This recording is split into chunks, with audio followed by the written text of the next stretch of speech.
আল্লাহ বলেন, ও দুনিয়ার মুসলমান বান্দা বান্দিরা, হায়াতে জিন্দেগিতে যদি শয়তানের ধোঁকায় পড়ে তুমি বিভিন্ন রকমের গুনাহ করে ফেলো, হায়াতে জিন্দেগিতে যদি তোমার থেকে বিভিন্ন রকমের শয়তানের ধোঁকায় পড়ে গুনাহ প্রকাশ পেয়ে যায়, আমি আল্লাহর দরবার, আমি আল্লাহর আদালত তোমার জন্য সদা সর্বদা উন্মুক্ত খোলা। শুধুমাত্র তুমি হাত উত্তোলন করবে, আমি আল্লাহর কাছে মাফ চাইবা, নিজের গুনাহের জন্য অনুতপ্ত হইবা, লজ্জিত হইবা। আমি আল্লাহ তোমার জিন্দেগির তামাম গুনাহ খাতাগুলোকে মাফ করে দিব। শুধুমাত্র মাফ করা পর্যন্তই শেষ নয়, বরং ক্ষমার এই ইবাদত, ক্ষমার এই কাজটা আমি আল্লাহর নিকট এত বেশি পছন্দ। তুমি যদি হাত উত্তোলন করে আমি আল্লাহর কাছে মাফ চাও, এক নাম্বার, ইন্নাহু কানা গফফারা, আমি আল্লাহ তোমার জিন্দেগির তামাম গুনাহ খাতা তো মাফ করবই। দুই নাম্বার পুরস্কার হলো ইউরসিলিস সামা আলাইকুম মিদরারা, আমি আল্লাহ আসমান থেকে তোমার জন্য উত্তম রিজিকের ফয়সালা করব।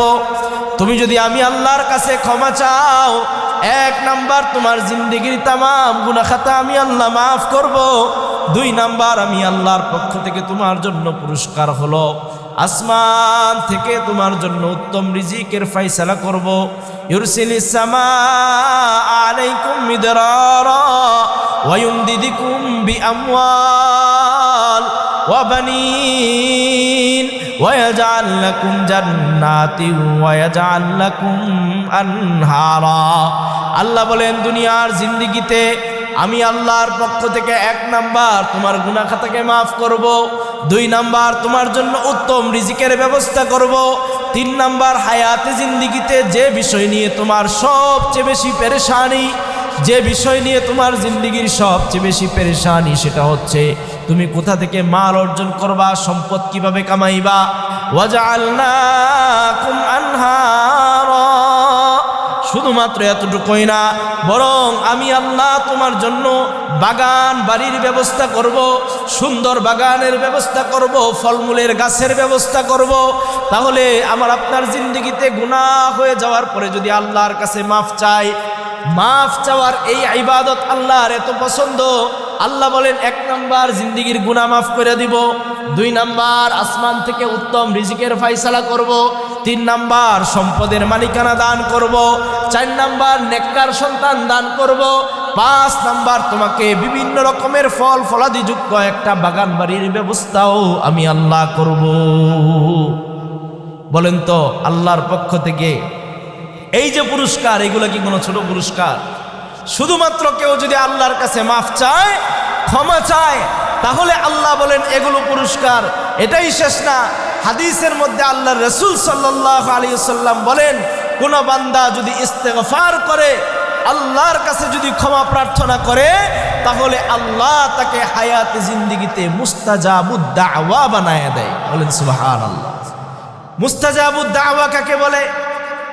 মুস্তাজাবুদ দাওয়া হচ্ছে এমন ব্যক্তি, হাত আল্লাহর কাছে উত্তোলন করে বলতে দেরি, তার দোয়া কবুল হইতে এক মুহূর্ত পর্যন্ত বিলম্ব হয় না। এমন ব্যক্তিকে বলা হয় মুস্তাজাবুদ দাওয়া। আল্লাহর রাসূল বলেন, যারা ইস্তেগফারের আমল সদা সর্বদা করে, আল্লাহ তাদেরকে হায়াতে জিন্দেগিতে মুস্তাজাবুদ দাওয়া হিসেবে কবুল করেন। বলুন সুবহানাল্লাহ। কোরআনে কারীমের মধ্যে আল্লাহ বলেন, وَإِذْ نَتَقْنَا الْجَبَلَ فَوْقَهُمْ كَأَنَّهُ ذُلَّةٌ وَظَنُّوا أَنَّهُ وَاقِعٌ بِهِمْ خُذُوا مَا آتَيْنَاكُمْ بِقُوَّةٍ وَاذْكُرُوا مَا فِيهِ لَعَلَّكُمْ تَتَّقُونَ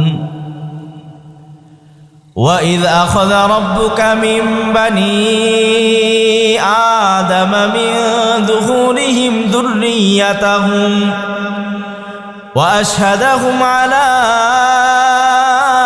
أَنْفُسِهِمْ أَلَسْتُ بِرَبِّكُمْ قَالُوا بَلَى شَهِدْنَا أَن تَقُولُوا يَوْمَ الْقِيَامَةِ إِنَّا كُنَّا عَنْ هَذَا غَافِلِينَ।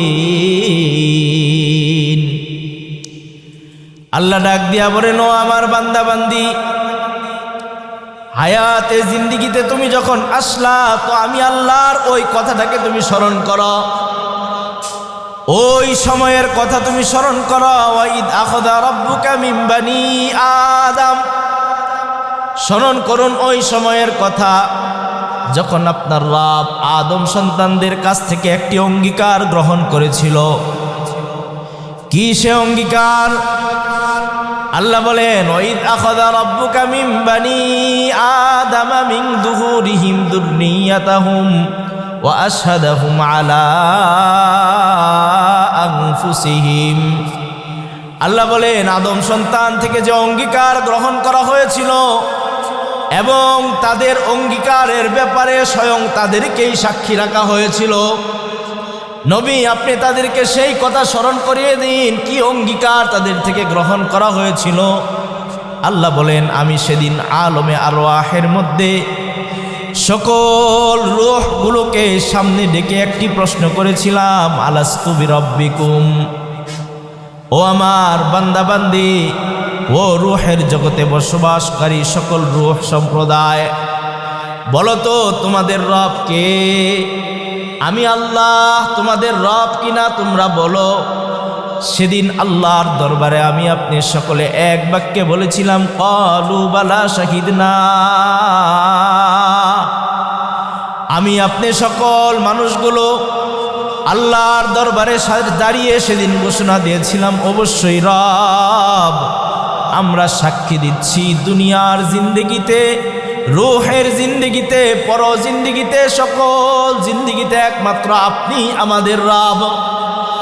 আপনি ছাড়া আমাদের আর কোনো ইলা নাই, আপনি একমাত্র আমাদের রব।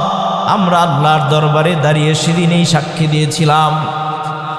ওই সাক্ষীর মজলিসের মধ্যে ফেরাউনও ছিল, ওই সাক্ষীর মজলিসের মধ্যে নমরুদও ছিল, ওই সাক্ষীর মজলিসের মধ্যে সাদ্দাত সেও ছিল, ওই সাক্ষীর মজলিসের মধ্যে আবু জাহেলও ছিল, ওই সাক্ষীর মজলিসের মধ্যে নবীগণও ছিলেন, ওই সাক্ষীর মজলিসে আমি আপনিও ছিলাম।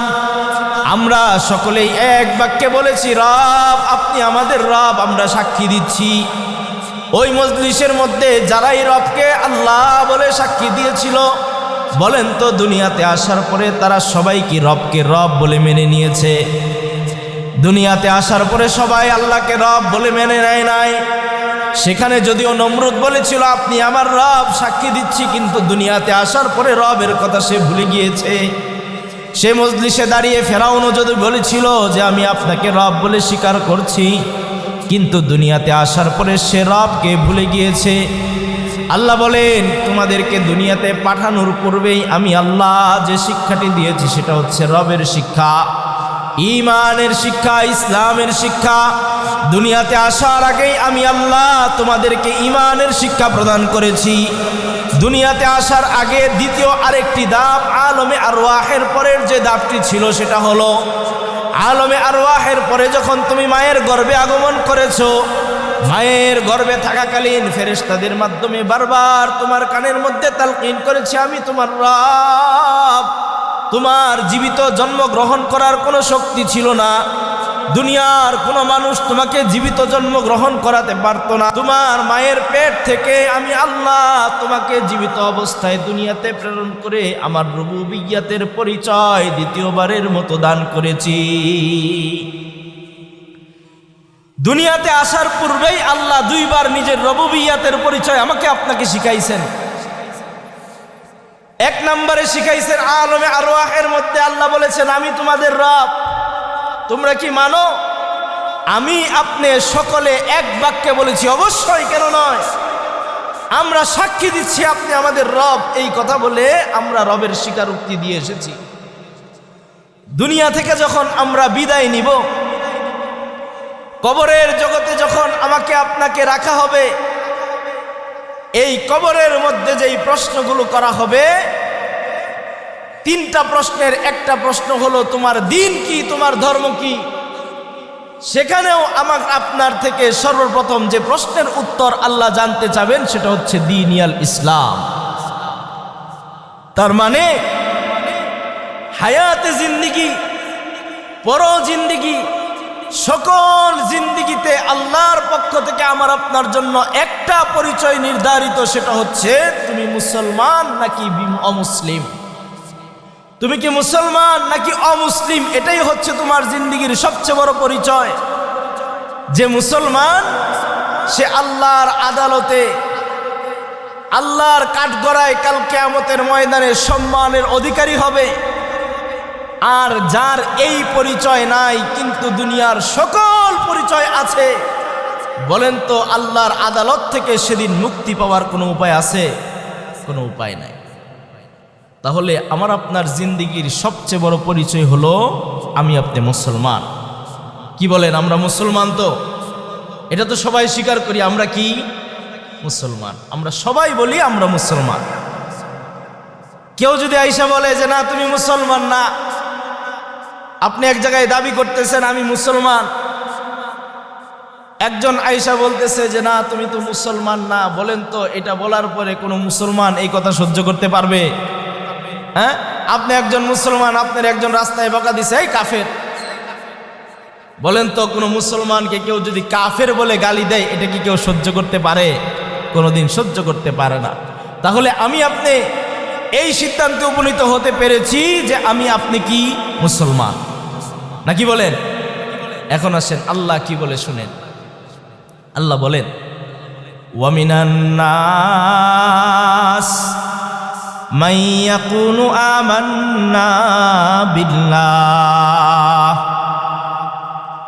আল্লাহ বলেন হায়াতে জিন্দেগিতে কিছু মানুষ এমন আছে যেই মানুষগুলো বলে আমান্না বিল্লাহ, আমি আল্লাহর উপর ঈমান আনয়ন করেছি,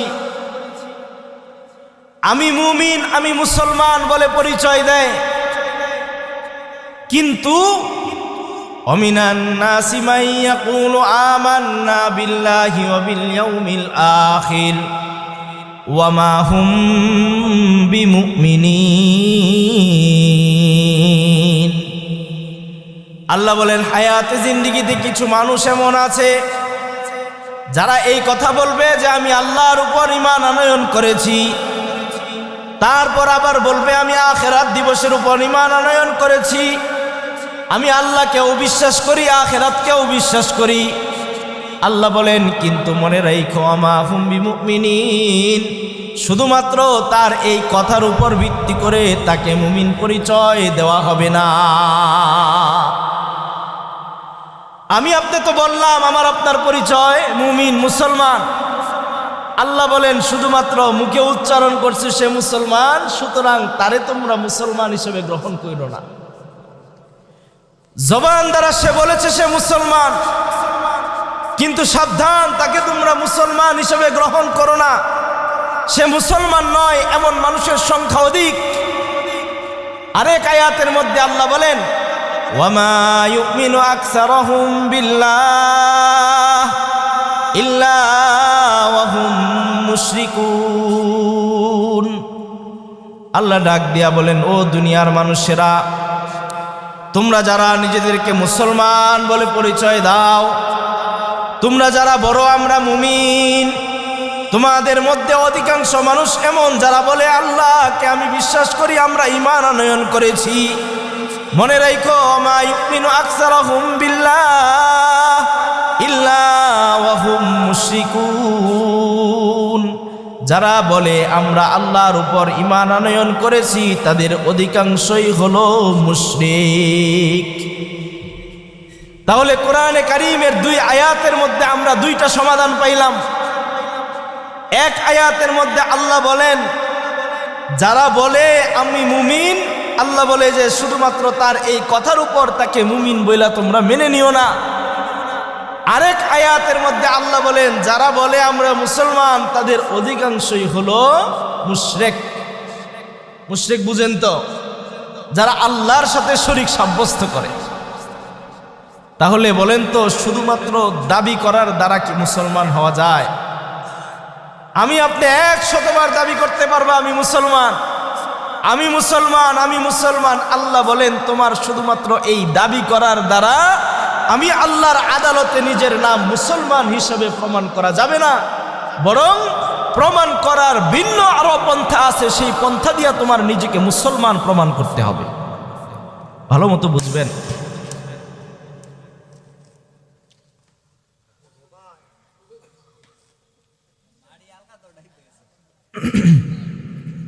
আচ্ছা, এদিকে খেয়াল করে। আল্লাহ, তা আল্লাহ বলেন শুধুমাত্র জবানের দাবির দ্বারা কাউকে মুসলমান হিসাবে গ্রহণ করা হবে না, বরং মুসলমান হতে হলে ভিন্ন একটা পন্থা বা পদ্ধতি অবলম্বন করতে হবে। সেই পদ্ধতি কি? কোরআনে কারীমের অন্য আরেক আয়াতের মধ্যে আল্লাহ সেটা বলে দিয়েছেন। আল্লাহ বলেন আলিফ লাম মিম আহাসিবান নাসু আন ইউতরাকু আন ইয়াকুলু আমান্না ওয়া হুম লা ইফতানুন। আল্লাহ বলেন আহাসিবান নাস, মানুষেরা কি এটা মনে করে, মানুষেরা কি এটা ভাবছে, চিন্তা করে আইয়ুতরাকু, যে তাকে দুনিয়ার জীবনে ছেড়ে দেওয়া হবে, তাকে পাকড়াও করা হবে না। কিসের উপর? আইয়াকুলু আমান্না, যে সে শুধুমাত্র বলবে আমরা ঈমান আনয়ন করেছি, আমরা ঈমান এনেছি, এই কথা বলার পরে তাকে ছেড়ে দেওয়া হবে। মানুষকে এটা মনে করে? ওয়াহুম লা ইফতানুন, সে কি এটা মনে করে যে আমি আল্লাহর পক্ষ থেকে দুনিয়াতে তাকে পরীক্ষার মধ্যে ফেলা হবে না, আমি আল্লাহর পক্ষ থেকে দুনিয়াতে তাকে ফিতনায় পড়তে হবে না, এটা কি সে মনে করে? আল্লাহ এই আয়াতের মধ্যে প্রশ্নবোধক চিহ্নের মাধ্যমে নাবাচক শব্দ বুঝাচ্ছেন। আল্লাহ বলেন মানুষের এই চিন্তা করার দরকার নাই। মানুষ যেন এটা মনে না করে যে শুধুমাত্র বলবে আমি মুমিন আর আমি আল্লাহ তাকে ছেড়ে দিব, তার কাছ থেকে কোনো ধরনের পরীক্ষা গ্রহণ করব না, দুনিয়ার জিন্দিগিতে তাকে কোনো ধরনের ফিতনায় পতিত করব না, এমনিতেই তাকে শুধুমাত্র আমি আমার বান্দা হিসেবে গ্রহণ করে নিব। মানুষ যেন এটা মনে না করে, আল্লাহ এটা বলেন। তারপরের আয়াতে আল্লাহ আরো সুন্দর করে বলেন, আল্লাহ বলেন ওয়ালাকাদ ফাতান্নাল্লাযীনা মিন ক্বাবলিহিম ফালায়া'লামান্নাল্লাহুল্লাযীনা সাদাকু ওয়া লায়া'লামান্নাল কাযিবিন। ও দুনিয়ার মানুষেরা, ও উম্মতে মুহাম্মাদি, তোমাদেরকে যে বলা হলো ঈমান আনয়নের পরে তোমার ঈমানের উপর আল্লাহ পরীক্ষা গ্রহণ করবেন, ঈমানের যে পরীক্ষা তোমার থেকে গ্রহণ করা হবে, এই পরীক্ষা কেবলমাত্র জাতি হিসাবে তোমাদের থেকে গ্রহণ করা হচ্ছে বিষয়টা এমন নয়, বরং আল্লাহর এটা সুন্নাত, আল্লাহর এটা আখলাক, আল্লাহর এটা পদ্ধতি। দুনিয়াতে আল্লাহ আমাদের পূর্বে যত জাতিদেরকে প্রেরণ করেছেন, সকলের হায়াতে জিন্দিগিতে, সকলের জীবনে আল্লাহ তাদের ঈমানের দাবির উপর বিভিন্ন রকমের পরীক্ষা গ্রহণ করেছেন। আল্লাহ বলেন ওয়ালাকাদ ফাতান্নাল্লাযীনা মিন ক্বাবলিহিম, এই উম্মতের পূর্বে যত উম্মত দুনিয়াতে আগমন করেছে, ফালায়া'লামান্নাল্লাহুল্লাযীনা সাদাকু ওয়া লায়া'লামান্নাল কাযিবিন, আমি আল্লাহ তাদের সকলের থেকে পরীক্ষা গ্রহণ করেছি এই কথা জানার জন্য যে কারা তাদের দাবিতে সত্যবাদী আর কারা তাদের দাবিতে মিথ্যাবাদী। তার মানে হলো আমার আপনার হায়াতে জিন্দিগিতে যেই না আমি দাবি করলাম আমি মুসলমান, আল্লাহ বলেন দুনিয়ার জিন্দিগিতে তোমাকে বিভিন্ন রকমের পরীক্ষায় ফেলবো, বিভিন্ন রকমের ফিতনার মধ্যে তোমাকে ফেলবো, ফিতনায় ফেলে আমি আল্লাহ তোমার কাছ থেকে পরীক্ষা গ্রহণ করব। পরীক্ষায় যদি তুমি উত্তীর্ণ হতে পারো তাহলে তুমি মুমিন, আর যদি উত্তীর্ণ হতে না পারো তাহলে শুধুমাত্র দাবি করার দ্বারা আমি আল্লাহর আদালতে নিজের নাম মুমিন হিসাবে সাব্যস্ত করা যাবে না। তাহলে আমার আপনার হায়াতে জিন্দেগির এক নাম্বার কথা হলো আমি মুসলমান। আল্লাহ বলেন মুসলমান বললেই শুধুমাত্র হবে না, তোমার কাছ থেকে পরীক্ষা গ্রহণ করা হবে, বুঝতে পারলাম ঈমান আনার পরে দ্বিতীয় ধাপে যেটা আসবে সেটা হচ্ছে আমার ঈমানের পরীক্ষা দিতে হবে। ঈমানের পরীক্ষা কিভাবে দিব, কিভাবে আল্লাহ আবার আপনার থেকে ঈমানের পরীক্ষা গ্রহণ করবেন ভালো মতো বুঝবেন। আল্লাহ হায়াতে জিন্দেগিতে আমার আপনার উপর যে দয়া আর অনুগ্রহ করেছেন, পাশাপাশি হায়াতে জিন্দেগিতে আল্লাহর পক্ষ থেকে আমার আপনার জন্য একজন শত্রুও দুনিয়াতে প্রেরণ করেছেন। বলেন তো সেই শত্রুর নাম কি? শয়তান, ইবলিস। ইবলিসকে আল্লাহ দুনিয়ার জিন্দেগিতে আমার আপনার শত্রু হিসেবে প্রেরণ করেছেন। কোরআনে কারীমের মধ্যে আল্লাহ বলেন, ইন্নাশ শাইতানা লিল ইনসানি আদুউম মুবিন। ও মানব জাতি, জেনে রেখো, শয়তান তোমার জিন্দেগিতে সবচেয়ে বড় শত্রু, স্পষ্ট শত্রু, প্রকাশ্য শত্রু। প্রতি মুহূর্তে তোমাকে ধোঁকার মাধ্যমে শয়তান তোমাকে আল্লাহর পথ থেকে বিচ্যুত করার চেষ্টা করবে। প্রশ্ন আসে, আল্লাহ এত দয়ালু, আল্লাহ এত দয়ালু হওয়ার পরে দুনিয়ার জিন্দেগিতে কেন আল্লাহ নিজের পক্ষ থেকে শয়তান প্রেরণ করলেন? আমাদেরকে বিপদে ফালানোর জন্য আল্লাহ শয়তান কেন দিলেন? যদি দয়ালুই হবেন, দয়ালু আবার মানুষের, তার উম্মতের এই ক্ষতি কিভাবে করতে পারে, তার বান্দার এই ক্ষতি কিভাবে করতে পারে? আল্লাহ কেন দুনিয়াতে শয়তানকে প্রেরণ করলেন? ভালো মতো বুঝেন, হায়াতে জিন্দেগিতে শয়তান প্রেরণ করা এটাও আমার আপনার উপর আল্লাহর পক্ষ থেকে দয়া। কিভাবে দয়া? একটা উদাহরণ দিলে বুঝবেন। আমরা যখন ছাত্র ছিলাম, ছাত্র জমানায় মাঝে মাঝে দুষ্টামি করে খেলাধুলা করতে যখন মাদ্রাসা থেকে চলে যেতাম, হুজুররা আমাদের পিছনে যে পোলাপান কোথায় গেল, খেলতে গেল না কই গেল, যাচাই বাছাই করার জন্য একজন আমাদের পিছনে পাঠিয়ে দিত যে তুই যাবি, খেলা দেখার মতো করে যাবি, গিয়ে দেখবি কে কে খেলে, তাদের নামগুলো লেখা তারপরে নিয়ে আসবি। এটা আমাদের সবার শৈশবকাল মাদ্রাসায় আমরা যারা পড়েছি আমাদের অতিবাহিত হয়েছে। তো বিচার নিয়ে যখন হুজুরের কাছে উপস্থিত, হুজুর এই যে এরা খেলতে গেছিল, তো খাতার মধ্যে যখন দেখতো যে আমার নামটাও আছে, কি ব্যাপার নাই, তোমারে তো ভালো ছেলে মনে করতাম, তুমি কিভাবে তাদের সবার সাথে মিলে খেলতে চলে গেলা? তো বাঁচার জন্য বইলা দিতাম, হুজুর আমি যাইতে চাই নাই, সে আমার জোর করে নিয়ে গেছে। তো হুজুর ঠিক আছে যাও যাও যাও, ওইটারে ধরতো, তুই কেন সবাই নিয়ে খেলতে গেলি? ভালো মতো বুঝবেন, হায়াতে জিন্দেগিতে আল্লাহ শয়তান কেন দিলেন? শয়তান দেওয়ার পিছনে এটা একটা কারণ যে যখন আপনি দুনিয়ার জিন্দেগিতে গুনাহ করবেন, আল্লাহর আদালতে যখন ধরবে যে কি ব্যাপার বান্দা, তুমি কেন এত গুনাহ করেছো, আমি আপনি জানে বলতে পারি, আল্লাহ আমার তো গুনাহ করার ইচ্ছা ছিল না, শয়তান বেটা আমাদেরকে গুনাহ করাইছে, তার কারণে আমি গুনাহে নিমজ্জিত হয়েছি। আল্লাহ বলবেন যে যাও, তুমি যাও, শয়তান বেটারে আমি ধরতেছি। বলেন তো আমার আপনার জিন্দেগিতে তাহলে শয়তান আসা এটা আল্লাহর পক্ষ থেকে দয়া না অনুগ্রহ না অন্য কিছু? এটা আল্লাহর পক্ষ থেকে অনুগ্রহ, যেন কাল কিয়ামতের ময়দানে বান্দা শয়তানের উপর দোষ দিয়ে নিজের অপরাধটাকে মাফ করায়া জান্নাতে চলে যাইতে পারে। সুবহানাল্লাহ। এটা বুজুর্গানে দিনগণ এক উত্তর দিয়েছেন।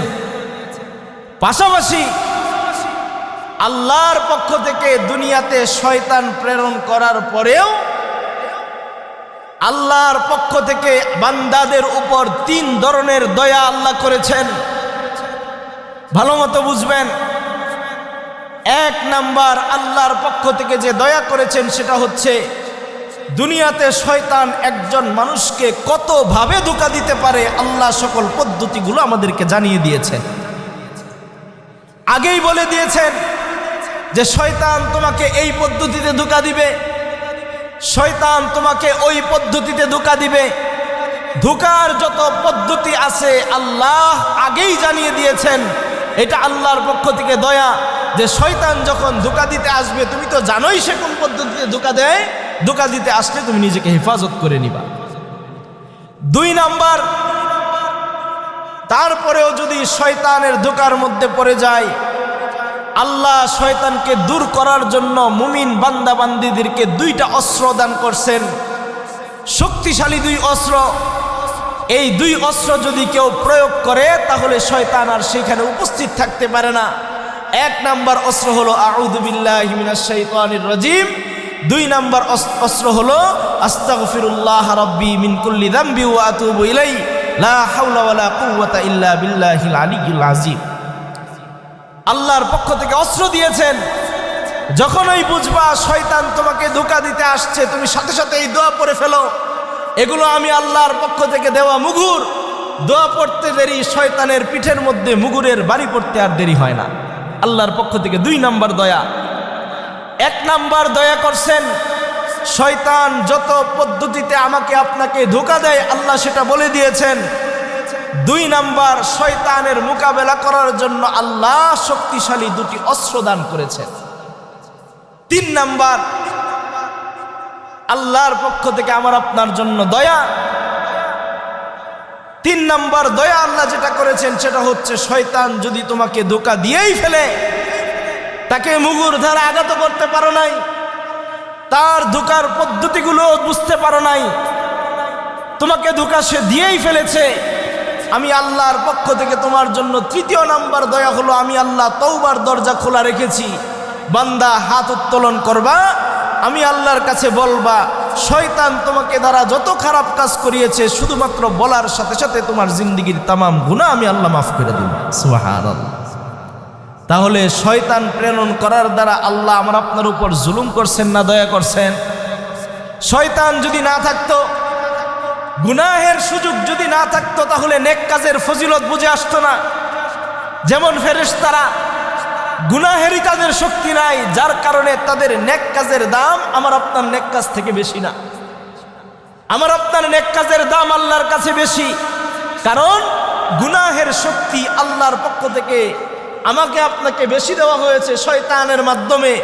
যখন আমি গুনাহ থেকে বেঁচে থেকে ইবাদত করি, তো আমার এই ইবাদতের দাম ফেরেশতাদের ইবাদতের দামের থেকেও বেশি আল্লাহর কাছে মূল্যবান। তাহলে শয়তানের চক্রান্ত থেকে বাঁচার জন্য আল্লাহ আমার আপনার উপর কয় ধরনের দয়া করেছেন? তিন ধরনের দয়া করেছেন, মনে রাখতে হবে এগুলো। এক নাম্বার দয়া হলো তার চক্রান্তগুলোকে বলে দিয়েছেন। দুই নাম্বার দয়া হলো ইস্তেগফার নামক লাঠি দিয়েছেন। তিন নাম্বার দয়া হলো গুনাহ হয়ে যাওয়ার পরে তওবার সুযোগ আল্লাহ তাআলা দান করেছেন। এর মধ্য থেকে এক নাম্বার যেটা, সেটা আমার আপনার জন্য জানা সবচেয়ে জরুরি, যে শয়তান কি কি পদ্ধতিতে আমাকে আপনাকে ধোঁকা দিতে পারে। কোরআনে কারীমের সূরাতুল হামিম সিজদার মধ্যে আল্লাহ এ ব্যাপারে আলোচনা করেছেন। আল্লাহ বলেন, وَقَيَّضْنَا لَهُمْ قُرَنَاءَ فَزَيَّنُوا لَهُم مَّا بَيْنَ أَيْدِيهِمْ وَمَا خَلْفَهُمْ وَحَقَّ عَلَيْهِمُ الْقَوْلُ فِي أُمَمٍ قَدْ خَلَتْ مِن قَبْلِهِمْ مِنَ الْجِنِّ وَالْإِنسِ إِنَّهُمْ كَانُوا خَاسِرِينَ। আল্লাহ বলেন, ও দুনিয়ার মানুষেরা, আমি আল্লাহ তোমাদের সাথে তোমাদের একজন সঙ্গী নির্ধারণ করে দিয়েছি। আমার আপনার সাথে সেই সঙ্গীর নাম হলো শয়তান, যে সদা সর্বদা আমার আপনার সাথে থাকে, আমার আপনার সাথে থেকে গুনাহের কাজ করার জন্য আমার ভিতরে আগ্রহ জাগায়, খারাপ কাজের প্রতি আমার আপনার আগ্রহ জাগায়। আল্লাহ বলেন, তোমার সাথে একজন সঙ্গী আমি আল্লাহ নির্ধারণ করে দিয়েছি। মনে রাখো, তোমার পাশের সেই সঙ্গী তোমাকে কিছু ধোঁকা দিবে। তার ধোঁকার একটা বিশেষ পদ্ধতি হলো, আফাজাইয়ানু লাহুম মা বাইনা আইদিহিম ওয়া মা খালফাহুম। আমি আল্লাহর পক্ষ থেকে দেওয়া যত বিধানাবলী আছে, আমি আল্লাহর পক্ষ থেকে দেওয়া যত হুকুম আহকাম আছে, তোমার সামনে এবং পিছনে আমি আল্লাহর দেওয়া যত বিধানাবলী আছে, এই বিধানাবলীর বিপরীতে গিয়ে গুনার কাজটাকে সে তোমার সামনে সুসজ্জিত করে ধরবে।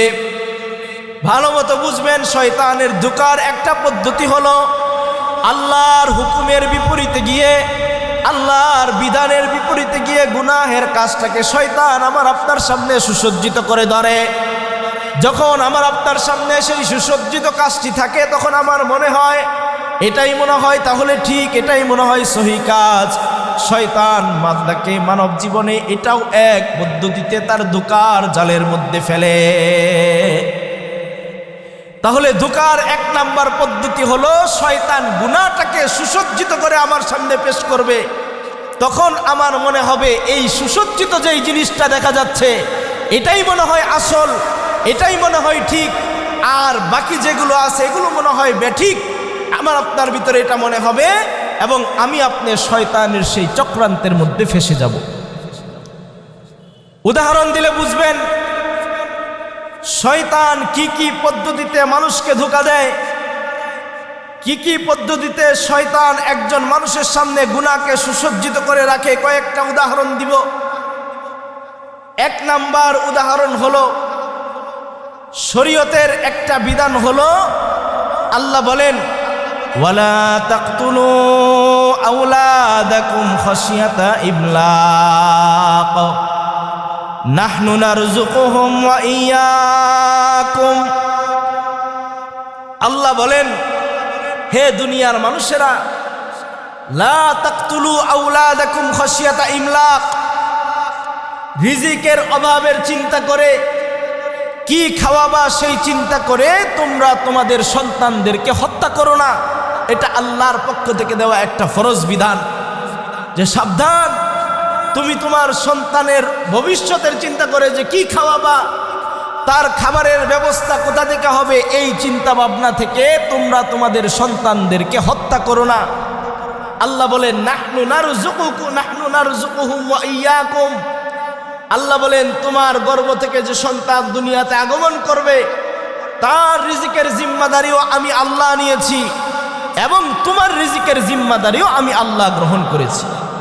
এটা আল্লাহর একটা বিশেষ বিধান যে সাবধান, নিজের সন্তানকে হত্যা করো না, অনাগত সন্তানের জীবনকে নষ্ট করো না। তোমার রিজিকের জিম্মাদারিও আমি আল্লাহর, তোমার সন্তানের রিজিকের জিম্মাদারিও আমি আল্লাহ গ্রহণ করেছি। শয়তান কি করলো?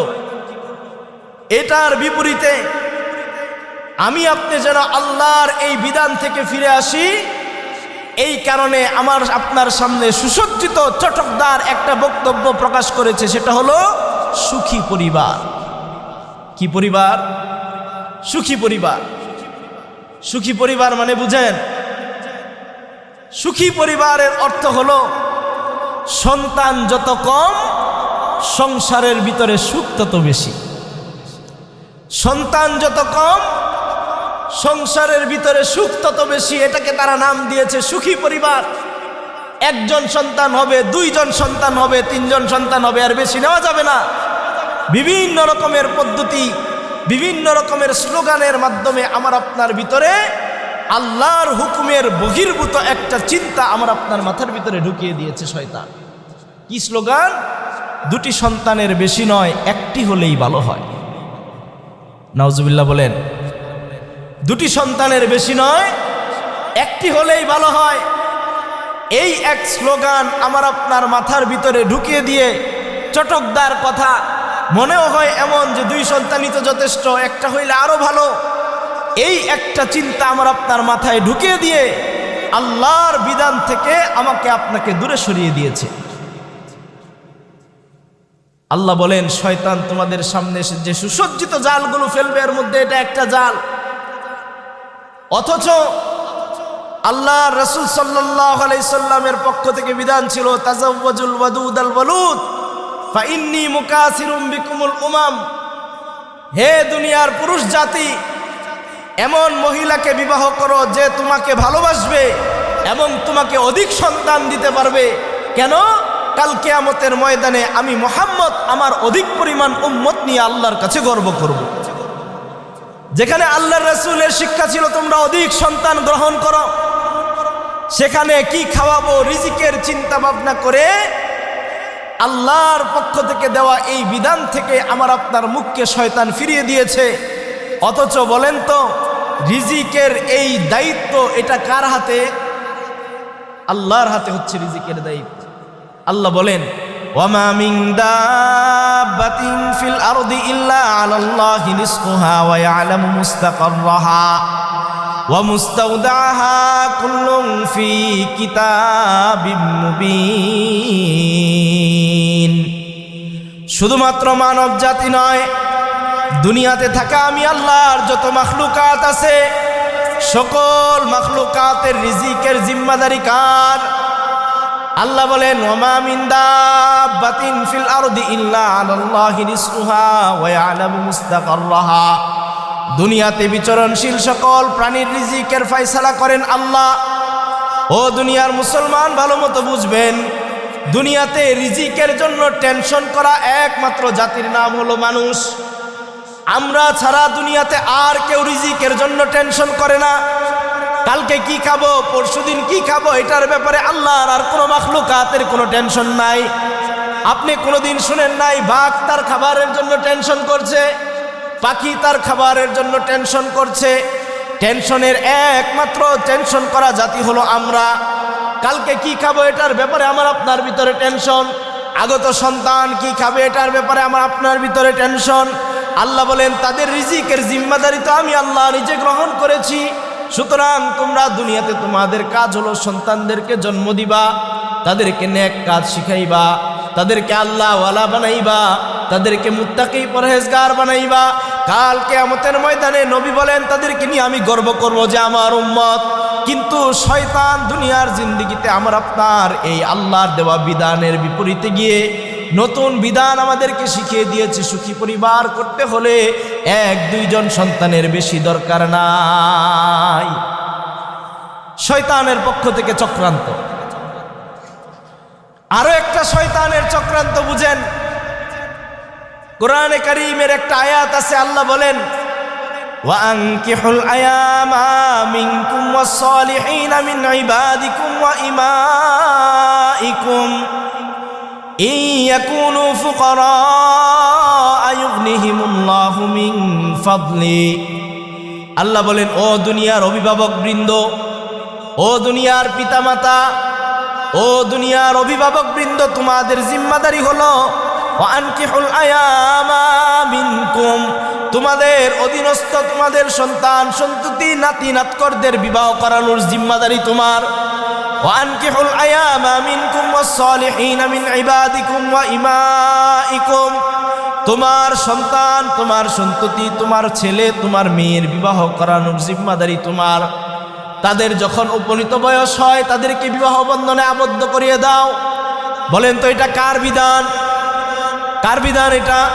আল্লাহর বিধান। আল্লাহ বিধান দিচ্ছেন ও দুনিয়ার অভিভাবক বৃন্দ, তোমার ছেলে এবং মেয়েকে যথাসময়ে বিবাহ করিয়ে দাও। আল্লাহর পক্ষ থেকে দেওয়া এটা একটা বিধান, যাতে করে আমরা আমাদের সন্তানকে উপযুক্ত সময়ে বিবাহ করাতে না পারি। এটার বিপরীতে শয়তান গুনাহটাকে, নিষিদ্ধ জিনিসটাকে আমার আপনার সামনে প্রস্তুত করেছে কি নামে? নতুন একটা নাম দিয়েছে বাল্য বিবাহ। বাল্য বিবাহর নামে আমার আপনার ঘরে ঘরে বাড়িতে বাড়িতে আমাদের সন্তানদের উপযুক্ত বয়স হওয়ার পরেও তাদেরকে যেন আমরা বিবাহ দিতে না পারি, শয়তানের তরফ থেকে আমার আপনার জন্য এক চটকদার সুসজ্জিত বস্তু আমার সামনে পেশ করা হলো। সেটা হচ্ছে সন্তানদেরকে বাল্য বিবাহ দেওয়া যাবে না। শয়তান কেন এই বিধান এনেছে? এই সুসজ্জিত গুনাহ কেন এনেছে? কারণ শয়তানের চিন্তা হলো মানুষ যদি যথা সময়ে বিবাহ করে ফেলে, সন্তানের বয়স যখন 17-18 বছর, পিতামাতা যদি তাকে বিবাহ করায় দেয়, তাহলে দুনিয়াতে তো আর জিনা থাকবে না, মানুষ ব্যভিচারে লিপ্ত হবে না, গুনাহের কাজে অংশগ্রহণ করবে না। এই কারণে আল্লাহর সেই বিধানের বিপরীতে গিয়ে শয়তান এক চটকদার বক্তব্য আমার আপনার সামনে পেশ করেছে। সেটা হচ্ছে বাল্য বিবাহ করানো যাবে না। বাল্য বিবাহ যদি করাও তাহলে তোমার সন্তানের জীবনের জন্য ক্ষতিকর, রাষ্ট্রীয়ভাবেও তোমাকে বিভিন্ন রকমের বিপদের মধ্যে তোমাকে পতিত হতে হবে।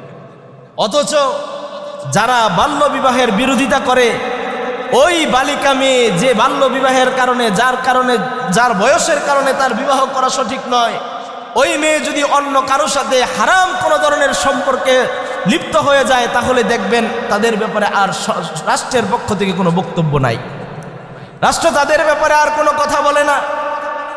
এর মানে হলো মূলত তারা সন্তানদের বিবাহ দেরি হোক বা এটা তারা চায় না, তারা চায় দুনিয়াতে জিনা ব্যভিচার বেড়ে যাক, বিবাহ নামক এই হালাল সম্পর্ক যেন নষ্ট হয়, এই কারণে তারা আপনার আমার মাথার ভিতরে বাল্য বিবাহ নামের একটা শিরোনাম ঢুকিয়ে দিয়েছে। বলে কি যে আপনার সন্তানকে বিবাহ করান, উত্তর দেয় এখনো পর্যন্ত নিজ পায়ে দাঁড়াতে পারে নাই, সন্তানরেই তো আমার পালন করতে হয়, সন্তানরে যদি বিবাহ করাই তাহলে তারে তার বউরে সবাইরে আমি একসাথে কেমনে খাওয়াবো? আচ্ছা বলেন তো, সন্তানের কি খাবার আর সন্তানের স্ত্রী কি খাবে এটা কি আল্লাহ জানেন না? আল্লাহ জানেন কি জানেন না? আল্লাহ জানেন।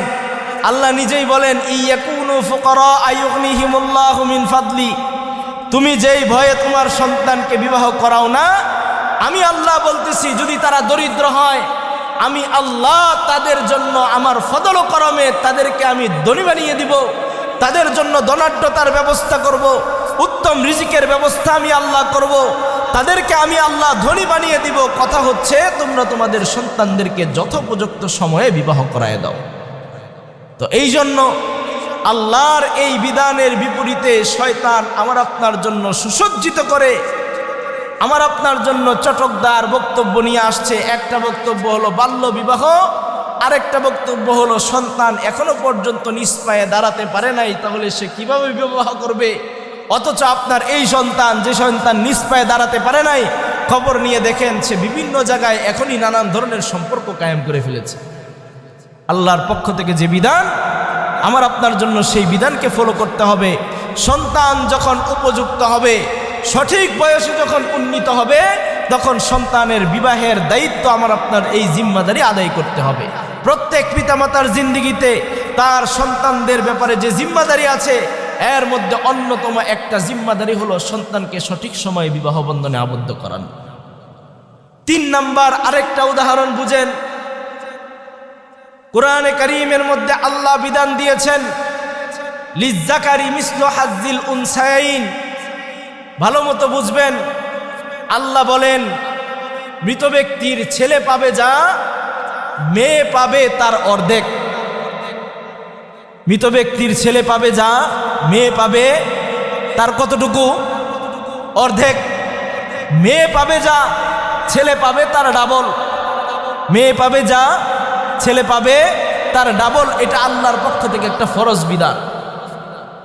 আমার আপনার বুঝে আসুক বা না আসুক, আল্লাহর এই বিধান আমাকে আপনাকে মানতে হবে। আল্লাহ বলেন ছেলে পাবে যা, মেয়ে পাবে তার অর্ধেক। মেয়ে পাবে যা, ছেলে পাবে তার ডাবল। এটা কার বিধান? আল্লাহর দেওয়া বিধান। ভালো মতো বুঝবেন, শয়তান আমার আপনার ভিতর থেকে আল্লাহর এই বিধানের মাহাত্ম্য এবং গুরুত্ব যেন নষ্ট করতে পারে, এই জন্য নতুন স্লোগান আবিষ্কার করেছে সমান অধিকার। কি স্লোগান? সমান অধিকার। সমান অধিকারের নামে আল্লাহর সে বিধানের বিরুদ্ধে তারা নিজেদের বক্তব্য পেশ করেছে যে সন্তান যখন দুটাই বাবা মার ঘর থেকে হয়েছে, একজন পাবে ডাবল, আরেকজন পাবে অর্ধেক। কেন এই অবিচার? সমান অধিকারের ভিত্তিতে উভয়ের মাঝে যথোপযুক্ত বন্টন করতে হবে, এটা হচ্ছে তাদের বক্তব্য। সমান অধিকারের নামে আল্লাহর এই বিধানকে তারা বৃদ্ধাঙ্গুলি প্রদর্শন করেছে। ভালো মতো বুঝেন, আল্লাহ এই বিধানটা যে দিলেন, এই বিধানটা আল্লাহ কেন দিলেন? স্ত্রীর যত ভাগ, মেয়ের যত ভাগ, তার ভাই বা ছেলের হচ্ছে তার ডাবল। আল্লাহ এই বিধানটা কেন দিলেন?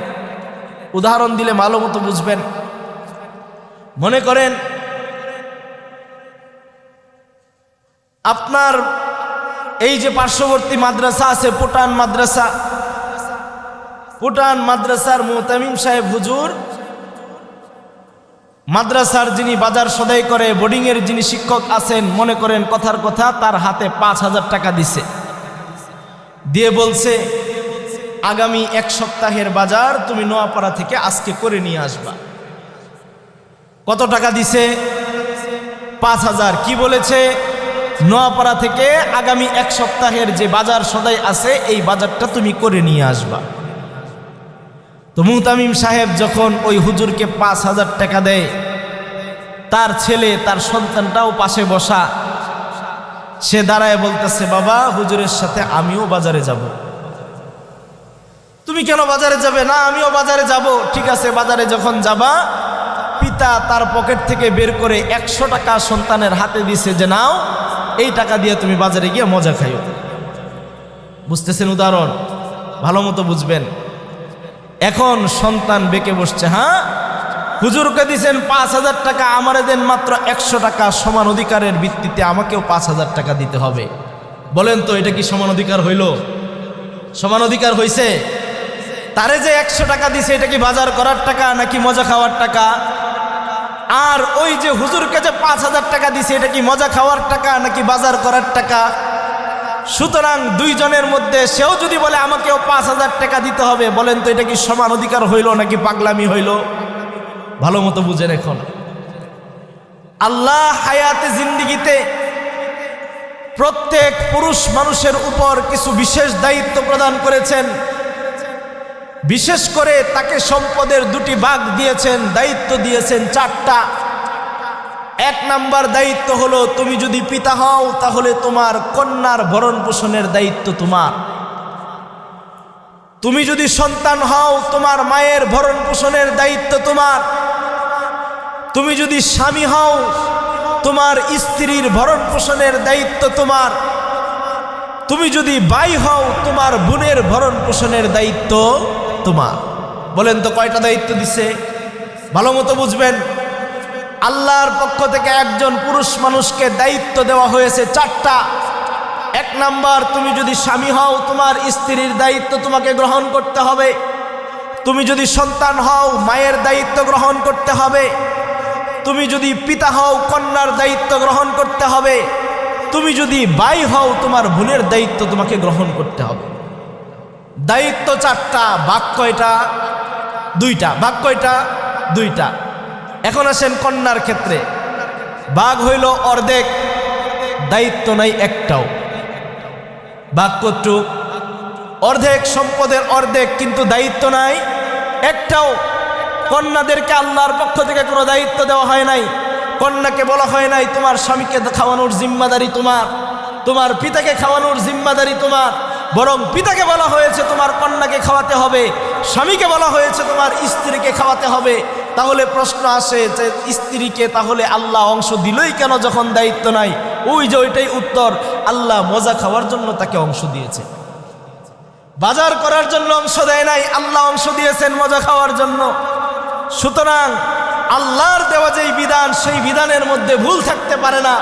যারা সমান অধিকারের নামে সমাজের মধ্যে ফিতনা সৃষ্টি করতে চায় তারা মূলত নারীর অধিকারকে নষ্ট করতে চায়।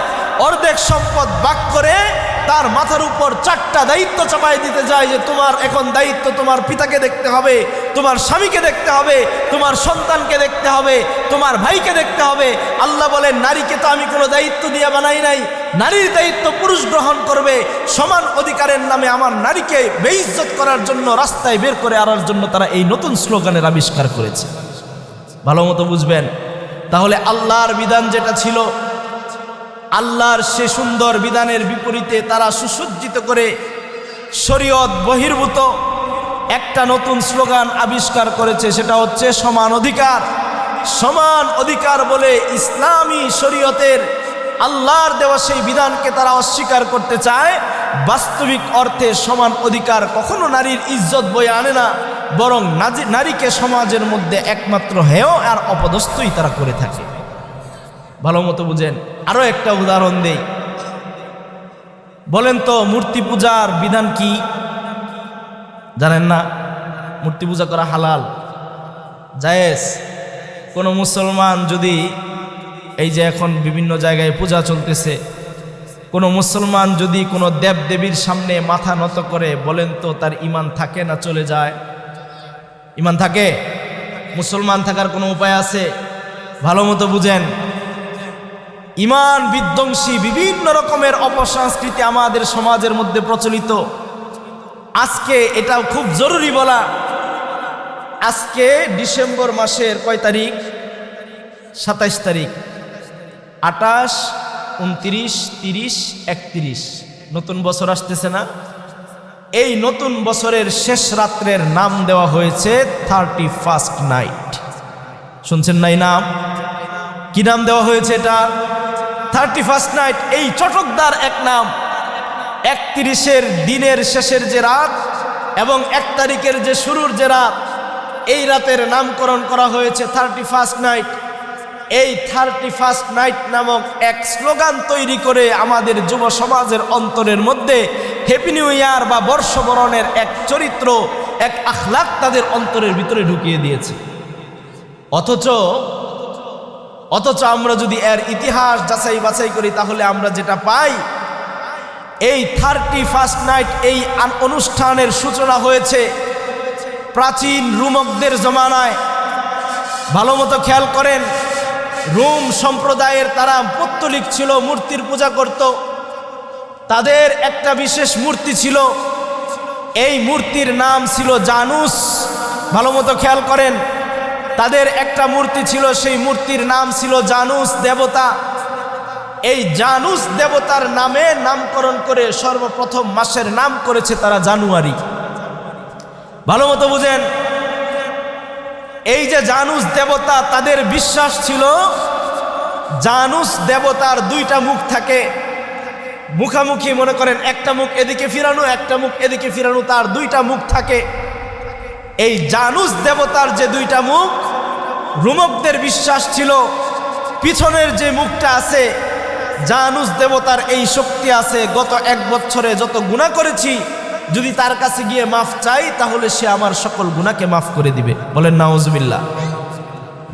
আর সামনের যে মুখটা আছে, এই মুখের বিধান হলো, এই মুখের কাজ হইল আগামী 1 বছর যেন আমরা ভালো মতো চলতে পারি। যদি আইসা বলি যে জানুস দেবতা আমার আগামী 1 বছর আপনি মঙ্গলময় করেন, তাহলে জানুস দেবতার উসিলায় আমার আগামী 1 বছর ঠিকঠাক মতো কাটবে। বলেন নাউজুবিল্লাহ।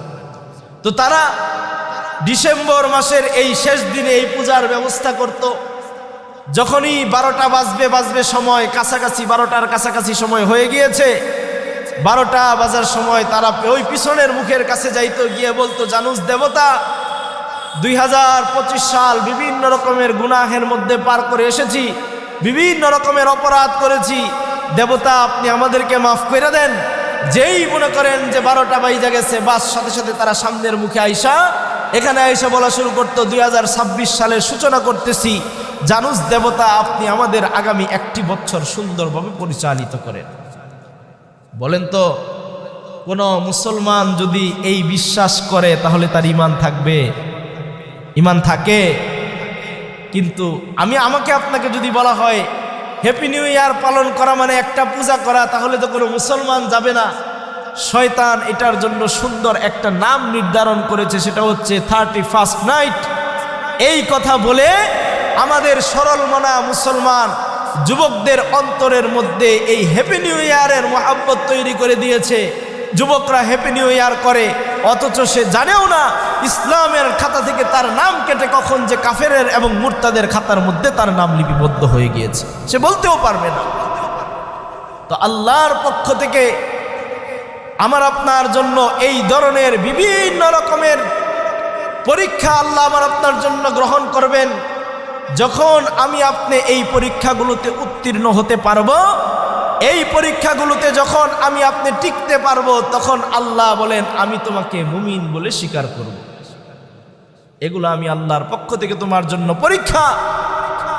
এই যে শয়তানের বিভিন্ন রকমের ধোঁকার পরীক্ষা, এই পরীক্ষা থেকে যদি তুমি উত্তীর্ণ হতে পারো, তখন আমি আল্লাহর কাছে একজন মুমিন, পাক্কা সাচ্চা মুসলমান হিসাবে আমি আল্লাহর কাছে তুমি গ্রহণযোগ্য হবে। আর যদি তুমি এই প্রত্যেকটা পরীক্ষার মধ্যে পা পিছলে যাও, এই পরীক্ষাগুলোর সময় তুমি যদি গুনাহের মধ্যে আপতিত হয়ে যাও, তাহলে তুমি শুধুমাত্র তোমার জবানের দাবিতেই মুসলমান, আমি আল্লাহর কাছে পাক্কা সাচ্চা মুসলমান হিসেবে নিজের পরিচয়কে তুলে ধরতে পারবে না। তাহলে বলেন তো, হায়াতে জিন্দেগিতে পাক্কা মুসলমান হতে হলে 1 নাম্বার শয়তানের সকল চক্রান্ত এবং ষড়যন্ত্র সম্পর্কে জানতে হবে। কথা কোন ঠিক কিনা? শয়তানের সকল চক্রান্ত সম্পর্কে কি করতে হবে? জানতে হবে। 2 নাম্বার কাজ হলো, শয়তানের ধোঁকায় পড়ে আমার থেকে যে গুনাহ হয়ে গিয়েছে, সেই গুনাহের কারণে আল্লাহর কাছে মাফ চাইতে হবে, আল্লাহর কাছে ক্ষমা প্রার্থনা করতে হবে। কোরআনে কারীমের মধ্যে ক্ষমা প্রার্থনার কি ফজিলত আল্লাহ সেটাও বর্ণনা করেছেন। আল্লাহ বলেন, فقلت استغفروا ربكم إنه كان غفارا يرسل السماء عليكم مدرارا ويمددكم بأموال وبنين ويجعل لكم جنات ويجعل لكم أنهارا আল্লাহ বলেন, ও দুনিয়ার মুসলমান বান্দা বান্দিরা, হায়াতে জিন্দেগিতে যদি শয়তানের ধোঁকায় পড়ে তুমি বিভিন্ন রকমের গুনাহ করে ফেলো, হায়াতে জিন্দেগিতে যদি তোমার থেকে বিভিন্ন রকমের শয়তানের ধোঁকায় পড়ে গুনাহ প্রকাশ পেয়ে যায়, আমি আল্লাহর দরবার, আমি আল্লাহর আদালত তোমার জন্য সদা সর্বদা উন্মুক্ত খোলা।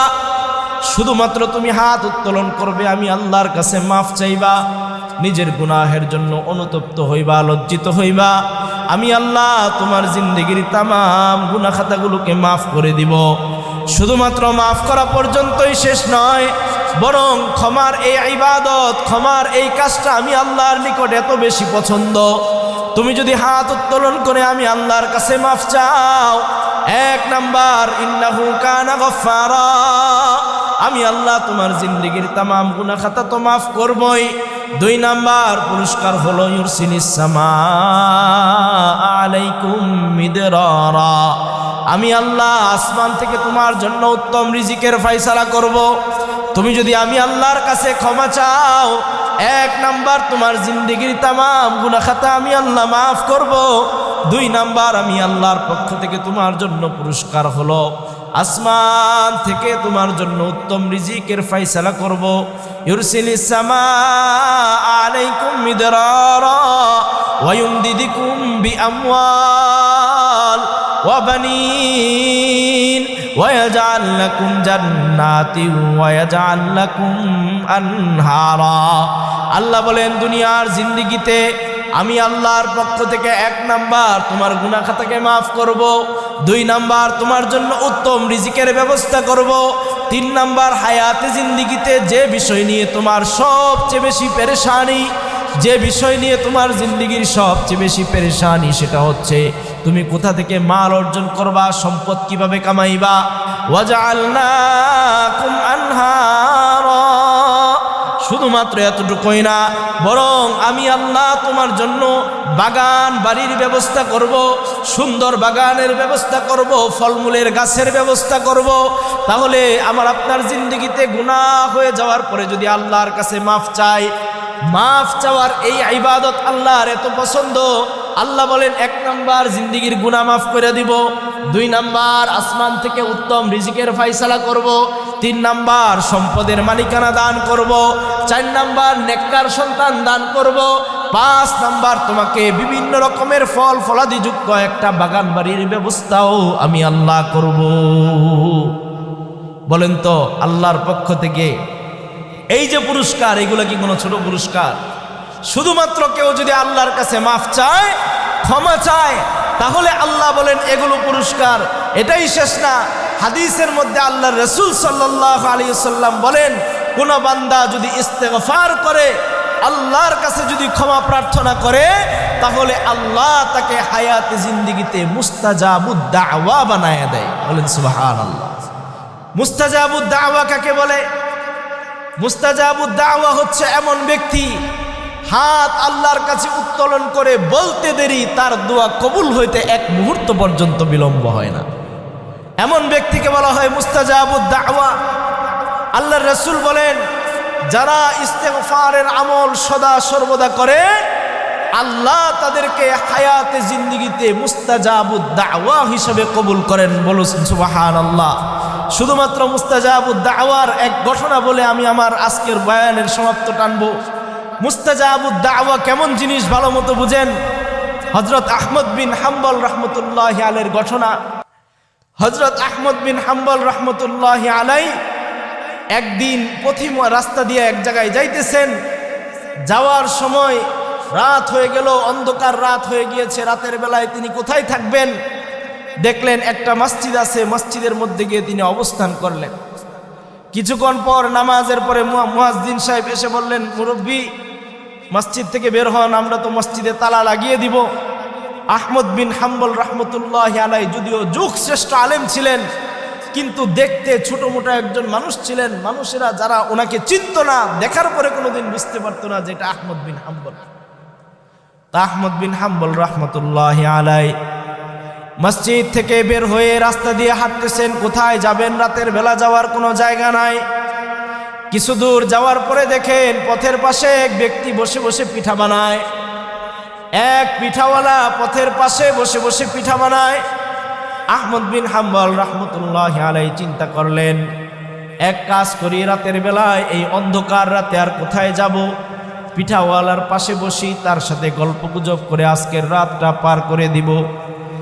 আহমদ বিন হাম্বল রাহমাতুল্লাহি আলাইহি যখন তার পাশে গিয়ে বসলেন, তিনি এক বিশেষ এক আমল দেখলেন, যেই জিনিস দেখে তিনি অবাক হয়ে গেলেন। তিনি তাকায় দেখেন পিঠাওয়ালার একটা আখলাক। পিঠাওয়ালা যখন চুলার মধ্যে লাকড়ি দেয় বলে আস্তাগফিরুল্লাহ, চুলা থেকে লাকড়ি বের করে আনে বলে আস্তাগফিরুল্লাহ, খোলার মধ্যে যখন পিঠা ছাড়ে বলে আস্তাগফিরুল্লাহ, পিঠা যখন উঠায় তখন বলে আস্তাগফিরুল্লাহ। আহমদ বিন হাম্বল রাহমাতুল্লাহি আলাইহি তার এই আমল দেখে অবাক হয়ে গিয়েছেন। তিনি জিজ্ঞাসা করলেন, ও আমার ভাই, তুমি যে এই ইস্তেগফারের আমল করো, এটা কতদিন যাবত তুমি করতেছো? লোকটা বলে, ও মুরব্বী, আজ থেকে 12 বছর যাবত আমি এই আমল করে আসতেছি। যখন ওই পিঠা বানাই, চুলায় লাকড়ি দেই, যত কাজ করি, প্রত্যেক কাজের সময় আমি ইস্তেগফার পাঠ করি। আহমদ বিন হাম্বল জিজ্ঞাসা করেন, ও ভাই, তোমার হায়াতে জিন্দেগিতে এমন কোনো চাওয়া পাওয়া কি আছে যেটা আল্লাহ এখন পর্যন্ত পুরা করে নাই? তোমার জিন্দেগির কোনো চাওয়া পাওয়া আছে নাকি? পিঠাওয়ালা বলে, মুরব্বী, আপনি যখন এই প্রশ্ন করলেন, উত্তর তো দিতেই হয়। আমার জীবনের 2টা স্বপ্ন ছিল, 2টা শখ ছিল। আল্লাহ একটা স্বপ্ন পূরণ করেছেন, আর একটি স্বপ্ন এখনো পর্যন্ত বাকি। কি সেই স্বপ্ন যেটা পূরণ করেছেন? পিঠাওয়ালা বলে, আমার জিন্দেগিতে একটা স্বপ্ন ছিল, আমি বাইতুল্লাহর জিয়ারত করতে যাব, কাবা ঘরের জিয়ারত করতে যাব। আমার কাছে তো ওই পরিমাণ সম্পদ নাই, কিন্তু স্বপ্ন ছিল কাবা ঘরের জিয়ারত করতে যাব। আল্লাহ আমাকে যে কোনো উপায়ে কাবা ঘর পর্যন্ত নিছেন, আমি হজ্জে বাইতুল্লাহ করে ফেলেছি। 2 নাম্বার, আমার জীবনের আরেকটা বড় স্বপ্ন আছে। কি সেই স্বপ্ন? বলে যে শুনেছি বর্তমান বিশ্বের সবচেয়ে বড় আলেম হলো আহমদ বিন হাম্বল। আমার জীবনের একটা স্বপ্ন হলো, আমি একটি পলকের জন্য জিন্দেগিতে একবারের জন্য হলেও আহমদ বিন হাম্বলকে দেখতে চাই। এক স্বপ্ন আল্লাহ পুরা করেছে, আরেকটা স্বপ্ন শুধুমাত্র বাকি আছে, সেটা হচ্ছে আমি আহমদ বিন হাম্বলকে জিন্দেগিতে একবারের জন্য হলেও দেখতে চাই। এক নজর যদি তাকে দেখতে পারি, তাহলে আমার জিন্দেগির সকল খায়েশাতগুলো পুরো হয়েছে, শান্তিতে মরতে পারবো। আহমদ বিন হাম্বল রাহমাতুল্লাহি আলাইহি তার পাশে বসা, চোখ দিয়ে অঝরে অশ্রু প্রবাহিত হয়, আর বলে, ও পিঠাওয়ালা, তুমি আল্লাহর কাছে যে সম্মান অর্জন করেছো, তুমি আল্লাহর কাছে যে ইজ্জত অর্জন করেছো, তোমাকে আহমদ বিন হাম্বল দেখার জন্য তার বাড়িতে যাওয়ার দরকার নাই। আল্লাহ আহমদ বিন হাম্বল রে কানে ধইরা তোমার দরবারে উপস্থিত করছে। আমার এত বড় বুজুর্গের সাক্ষাৎ তোর বাড়িতে গিয়া কেন দিবে? তুই যা, আমার বুজুর্গের সাক্ষাৎ দিয়ায়। তো আল্লাহর পক্ষ থেকে আহমদ বিন হাম্বল রে কানে ধইরা তার কাছে নিয়ে আসছে। মুস্তাজাবুদ দাওয়া ছিলেন, নিয়ত করছে শুধুমাত্র আহমদ বিন হাম্বল রে খোদা দেখার খুব শখ। আল্লাহ তার এই প্রিয় বান্দাকে উপস্থিত করে তার শখকে পুরা করেছেন। এর একমাত্র কারণ হলো ইস্তেগফারের আমল। যারা ইস্তেগফার বেশি পরিমাণে করে, ইস্তেগফার যারা অধিক পরিমাণে করে, আল্লাহর পক্ষ থেকে তাদেরকে মুস্তাজাবুদ দাওয়া বানায় দেওয়া হয়। মুস্তাজাবুদ দাওয়া মানে হচ্ছে যা দোয়া করা হবে, দোয়া করার সাথে সাথে কবুল। আল্লাহর পক্ষ থেকে তাদেরকে মুস্তাজাবুদ দাওয়া বানায় দেওয়া হয়। তাহলে ইস্তেগফারের আমরা 4টা ফজিলত বুঝতে পারলাম। 1 নাম্বার ফজিলত হলো ইস্তেগফারের দ্বারা আল্লাহ গুনাহ মাফ করেন। 2 নাম্বার ফজিলত হলো ইস্তেগফারের দ্বারা আল্লাহ তাআলার পক্ষ থেকে আসমান থেকে উত্তম রিজিকের ফয়সালা করা হয়। 3 নাম্বার পুরস্কার হলো ইস্তেগফারের দ্বারা সম্পদ বাড়ে। 4 নাম্বার পুরস্কার হলো ইস্তেগফারের দ্বারা নেককার সন্তান পাওয়া যায়। 5 নাম্বার পুরস্কার হলো ইস্তেগফার যারা করবে আল্লাহ তাদেরকে বাগান বাড়ির ব্যবস্থা করবেন। 6 নম্বর পুরস্কার হলো ইস্তেগফার যারা করবে আল্লাহ তাদেরকে মুস্তাজাবুদ দাওয়া হিসেবে কবুল করবেন। সুবহানাল্লাহ। তাহলে এই আমলটাকে আমরা খুব বেশি পরিমাণে করব তো ইনশাআল্লাহ। তাহলে শয়তানকে দূর করার একটা আমল হলো অধিক পরিমাণে ইস্তেগফার করা। মন থাকবে তো ইনশাআল্লাহ। শয়তানের সকল চক্রান্ত থেকে বাঁচার সর্বশেষ যে পদ্ধতি আল্লাহর পক্ষ থেকে দেওয়া হয়েছে সেটা হচ্ছে তওবা করা। তওবা করার দ্বারা আল্লাহর পক্ষ থেকে তওবা যখন বান্দা করে তখন তার সকল জিন্দেগীর গুনাহ খাতা মাফ করে দেওয়া হয় এবং মাফ করার মাধ্যমে আল্লাহ তাকে জান্নাতি বান্দা হিসেবে কবুল আর মঞ্জুর করে নেয়। বলি সুবহানাল্লাহ।